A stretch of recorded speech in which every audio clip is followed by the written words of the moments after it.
Welcome to the Business of Property podcast. I'm Simon. I'm Stuart. We talk every week about the reality of running property businesses. Stuart runs a portfolio of co-living properties with a six-figure turnover and also has a property investment consultancy. And Simon has a number of buy-to-lets and runs Patma, which is a leading portfolio management software system and a source of property market insights.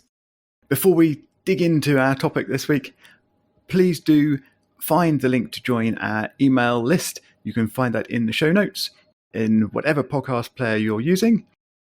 Click on the link, put in your details, and we will start sending you lovely emails at some point soon, hopefully. But anyway, moving quickly on, no more requests this week. And we are going to dig in to some HMO licensing. Now, this is a real-life case study on one of Stuart's properties. This property has been an HMO for some time, and Stuart has had a license on it. So that's normally 5 years. I think that's how long the previous license was for. Yep. And Stuart has been going through the renewal process. So this is an active HMO that has undergone an HMO license inspection about 5 years ago and was given an HMO license. And we are going to talk through the result of the more recent inspection for the renewal of the existing HMO license. And first of all, I'm just going to kick off by saying that this report does not have any Schedule 1 deficiencies and hazards. So there you go, Stuart. Congratulations. You have got an HMO without any top priority hazards in it. Well, it's the only positive from the report, that's for sure. The next thing I would note from this report is that it's 4 pages long. Yeah, some would counter 3 pages too many. Indeed. So I don't know that we're going to go through every single item in this report, but we are certainly going to pick up a few different things. And I think one of the slightly more entertaining ones is that one of their recommendations is that there's a large Hoover covering a step to the mezzanine level, and this is entirely unacceptable. Well, you've missed out a key piece of information there, Simon. So you've got to be called out on these things. I do believe did they not mention Henry Hoover? I mean, you can't not give Henry the respect he deserves. And yes, and we have had these before, and the Hoover was left out by the tenants in the hallway, so slap on the wrist for them. And the HMO licensing officer was asked, could you just put that back in the cupboard? Absolutely not, because that will contravene any health and safety legislation that we have. So, of course, we now have to take a photo of Henry not on the stairs just to prove that he was not there at some stage. But inevitably, the tenants will leave Henry out again. And that is entertaining point number one. The second entertaining point, which I think before we get into some of the really interesting matter, but is considering this property has had a license for minimum 5 years, one of the rooms is now deemed too small. Now, we know that in this country it gets hot and cold. So we know that expansion and retraction or contraction does happen. But has my room reduced by 0.5 metre in 5 years? I don't know, Simon. Does that sound feasible if we think about the history of the planet? Well, I don't think it's 0.5 metre, is it? They're complaining. So the requirement is that it has to be 6.52 square metres. Now, that's the minimum floor area that you're allowed in an HMO room. And they are complaining that your room is only 6.44 square metres. So that's what? It's 80 centimetres. Yeah, 80 square centimetres. Squares. Yeah. Or 80 centimetres squared, or I don't know, however you're supposed to say it. But yeah, so that's not that big an area. Are you sure a tenant didn't leave a Hoover in it, maybe, and they didn't measure that bit? Yeah, it was a USB Hoover. It's the one that you plug into your laptop. Yeah, that's just... have you actually been there? Have you measured this room yourself? Do you agree with either of their measurements? We actually went to the property 2 days ago because of the extensive list. I felt the need to go straight to the property and have a look myself, but unfortunately, because we didn't we didn't have enough time to notify the tenants. We could only look at communal areas. So no is the short answer. But given that the license had been approved previously, our assumption was that it did meet the minimum requirements. And as if that weren't bad enough, it's now been compounded.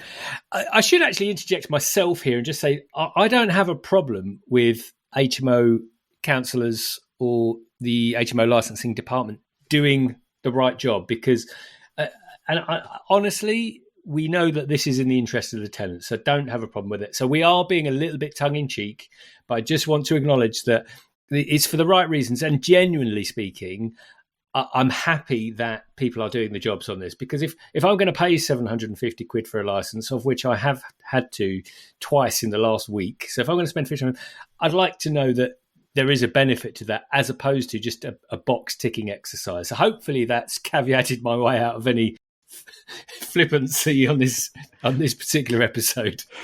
Yeah, I think we may be quite flippant on a number of occasions on this episode, but yeah, I do totally agree. It is important that these checks are actually done, and they are actually done thoroughly, and I think that's a good thing. Yeah, but yes, that doesn't change the fact that some of it's quite entertaining. Exactly, and the bottom line is, we know I've been a tenant, you've been, we've got tenants, and therefore, if these things are in place to protect tenants, then I'm absolutely all for it. It's just when it gets a bit strange. So on this one, not only has the minimum room size now not been achieved, which previously we thought it had been, and as I say, it could just mean that people are now applying more diligence to the work of this, which is a good thing. It's just a surprise. But the challenge we've had is because this property is also doesn't have a communal room. It has a lounge diner. It's actually a very big lounge diner. It's got a separate kitchen with an overtop sort of breakfast bar, which then leads into a communal area. So it's very open plan. It's very nice. But apparently that total size now doesn't meet communal area requirements, which means that actually no longer do we have to meet a minimum room requirement of 6.5, which we now suddenly don't, but we have to meet a minimum room size of 7.42 metres squared. So actually, we now have to find another metre squared in that room. So it wasn't bad enough that the room has shrunk, but they've also grown the requirements. Yeah. Actually, perhaps we should just take a little step back, hearing you describing the communal areas. And how big is this HMO? How many rooms, and are there en suites? And just give us a bit of background on how it's set up. Yeah, so it's a 6-bed property, no en suites, 2 bathrooms, kitchen dining area. It's also got a lean-to at the back, which has got the tumble dryer, washing machine, and I'll call it a courtyard at the back, stone courtyard, leading to a back alley. It's kind of one of those things where it doesn't have any maintenance requirements in the outside, which is always a big tick for me when I'm looking at properties stroke HMOs, is that you want the least amount of maintenance. And that's kind of it. So it's a really simple property. It is sort of right in HMOsville for students and working professionals. So it's good location, 10-minute walk, if that, from the main high street. Yeah, so it's pretty straightforward, really. Nothing spectacular about this property, I would say. And what's your current tenant profile for it? So the current tenant profile is working professionals, used to be students, but again, and we might flip it back depending on where we get to with the property. But yeah, like I say, pretty straightforward property. And yeah, we kind of thought that you'll always get a few bits that come out of the HMO license review, tart up a couple of bits, sort out some mould. It's always good to store up that mould ready for the review to make sure they come back with a need to clear up some mould. And Exactly, collect it for 5 years. Yeah, I think there was only one patch of damp on a ceiling, wasn't there? And some mould in the shower grouting, which they said you needed to replace clean the grouting and replace the sealant, I think, wasn't it, on the list? Yeah, that's right. Clean the sealant. And as you rightly pointed out before we click the record button, because these things sometimes feel like petty. And I get it. I've actually got a cleaning company that go into, not this property, but into a couple of the properties I've got. And that is one of the things I ask them to do, because you have to stay on top of it.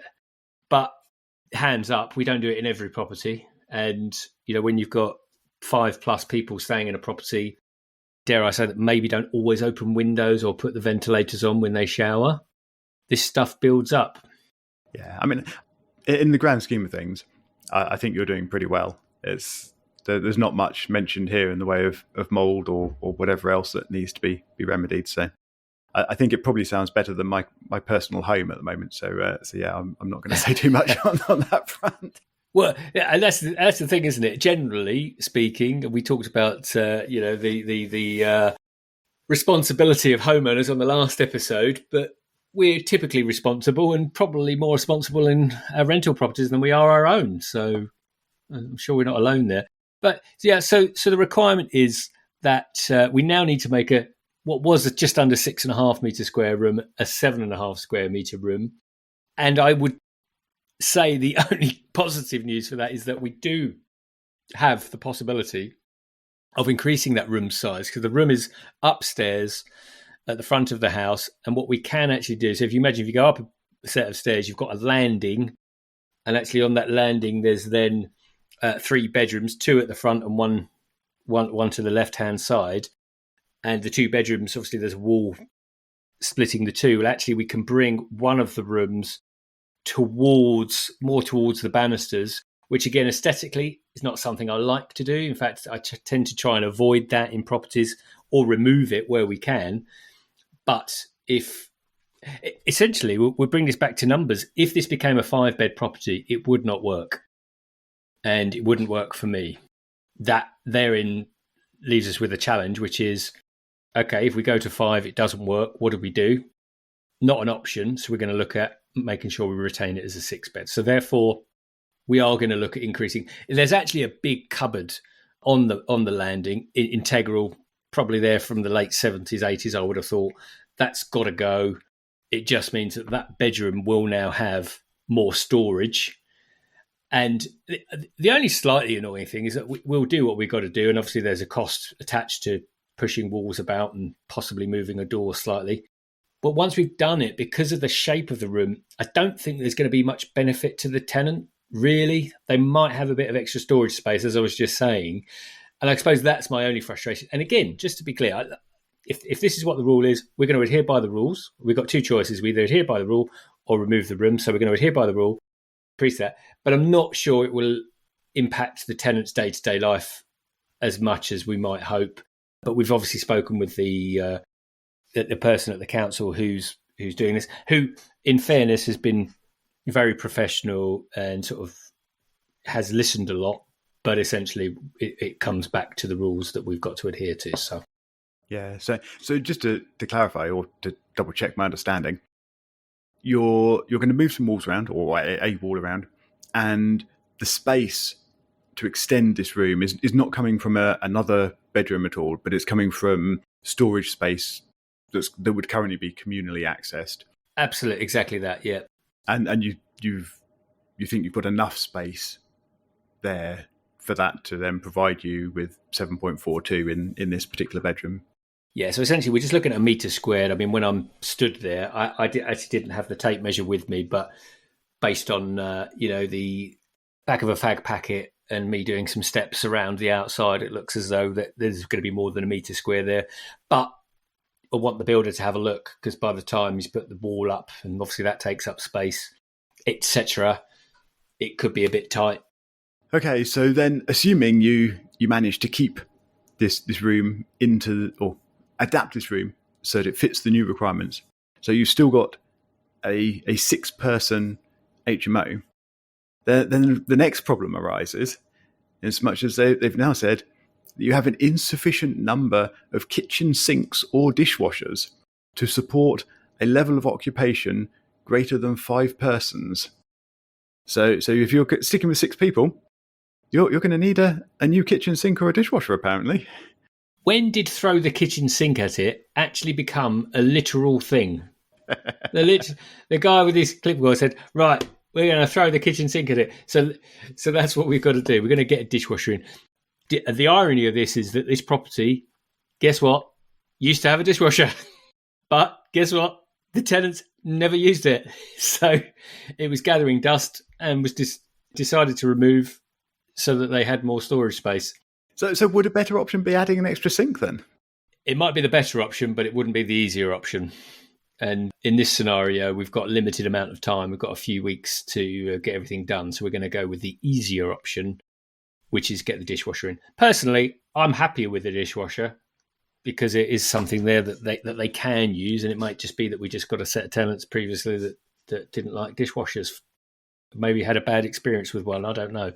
Yeah, I'm surprised they didn't want to use a dishwasher. That's No. Although, without going too far into the realms of an area I shouldn't go in, a lot of tenants don't seem to like going into the realms of dish washing at all. But maybe that's just the properties I've got. Disposable dishes, that's the way forward.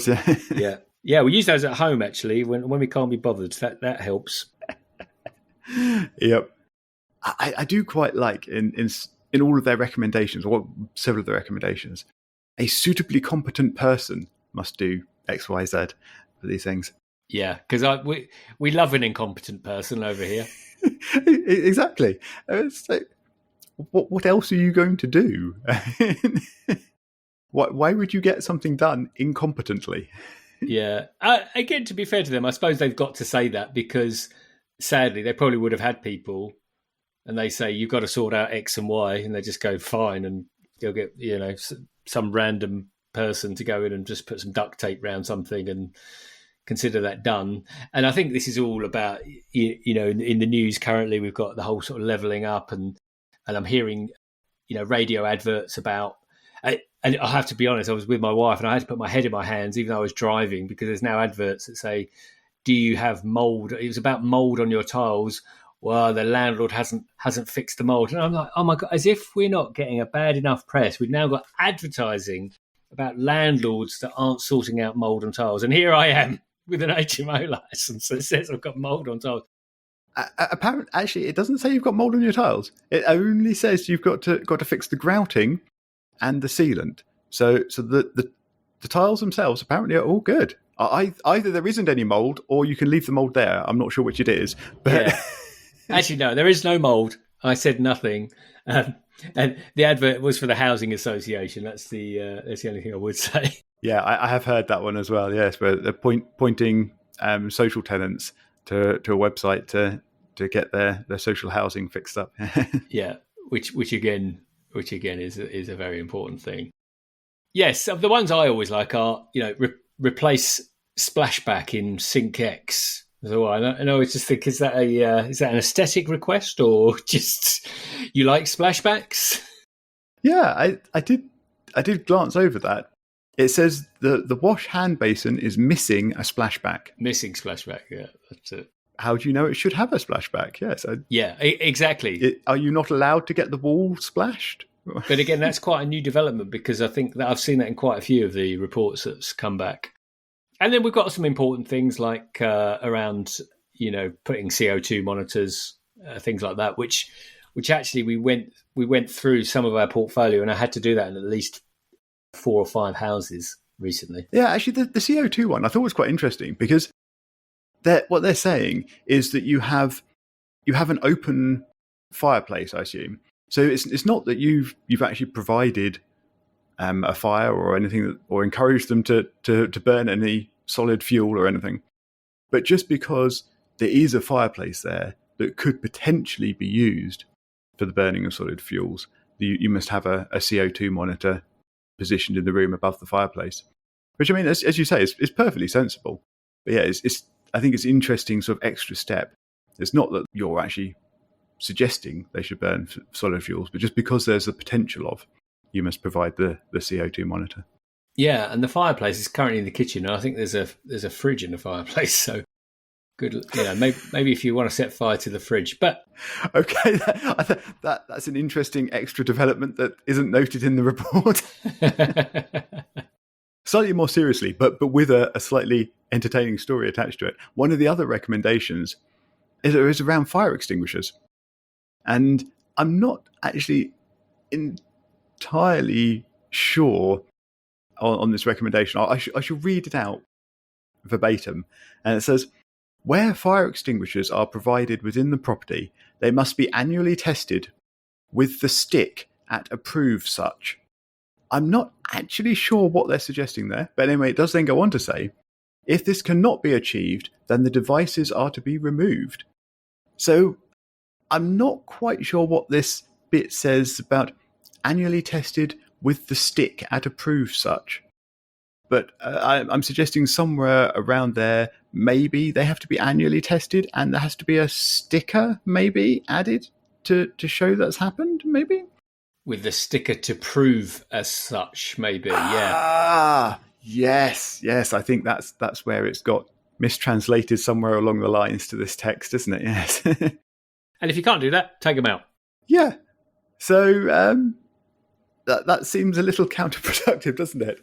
If you can't be bothered to test your fire extinguishers, don't bother having any at all. I mean, that's fine. Yeah. I mean, I think I know where I'm leaning on this one. Yeah. I'm very surprised that they are happy for them to be completely removed. But did you decide to put the fire extinguishers in at some point? I think they were already there. But I know, because there are some properties where, for example, we might have a fire blanket.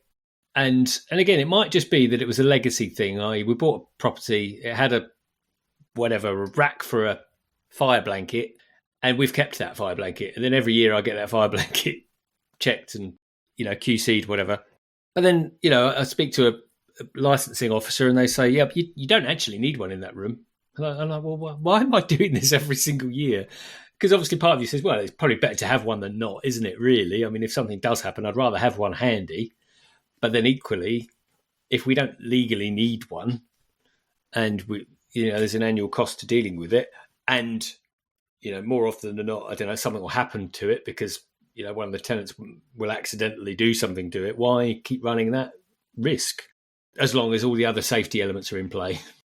Yeah, quite. And if you've got a fire blanket or even a fire extinguisher on hand, that might seem nice, but would your tenants actually use it? Would they know how to use it in an emergency? So, well, yeah, that's the other element is, yeah, possibly not as useful as you might first think. But a slightly more serious thing to pick up on in this report is apparently one of your shower rooms does not have a fixed form of heating. I'm surprised your tenants put up with a shower room without heating. Yeah, so we've got two options here. One is go for an electric heater, or the other is plumbing a mini radiator. And yeah, it's probably going to be a cost-based decision. So depending on where the electrics are, I guess we'll look at that as well. But yeah, I think you've got to be careful. When you put an electric heater, it's got to be a certain distance from water and stuff, hasn't it? So, yeah, so that was an important one, actually. And to be honest, sometimes you just don't even know, if you've not done anything to the room, which we haven't in this case, do you know what? We just didn't even notice stuff like that. But the rooms existed. The room existed 5 years ago, and it is just changing the rules. But I guess this is a good case in point to say, actually, I agree.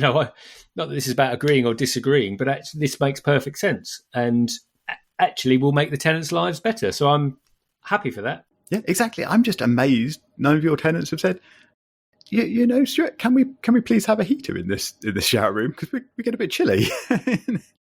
But presumably no one's requested this. No, and that doesn't make it right. So it's one of those things where it does remind me, on a serious note, that we probably do need to have a walk around some of our properties, because if you get a property and you get tenants in and it ticks along, i.e. rents, then it's very easy to become an investor where the property just starts degrading over time, and this would be one of those reasons. So this one, actually, I'm genuinely quite thankful for the guidance, because I think, because it could be that has meant that some people didn't stay as long, or because we know most people can't be bothered to say anything because it's easier just to pay with to talk with your feet and just go and find somewhere else. Yeah, so hopefully with these things implemented, you'll have warmer tenants who are happy to stay for longer because they can have the washing up done by a machine. Yeah, and Henry's got his own proper house. and maybe the tenants will actually put him back in it. Well, on that note, I think we should finish up. I would love it if anybody listening could get in touch with their own HMO licensing stories. Good, bad, entertaining. Definitely entertaining would be our preference, but all the others we'd also love to hear. Please do reach out to us on Twitter. We are at Biz of Property. That is at BIZ of Property on Twitter. If you'd rather keep it private and just entertain Stuart and myself, please do reach out to us by email. You can get to us on show@thebusinessofproperty.com. And you can also find show notes and all past episodes on thebusinessofproperty.com. And Stuart and I look forward to talking to you again next week.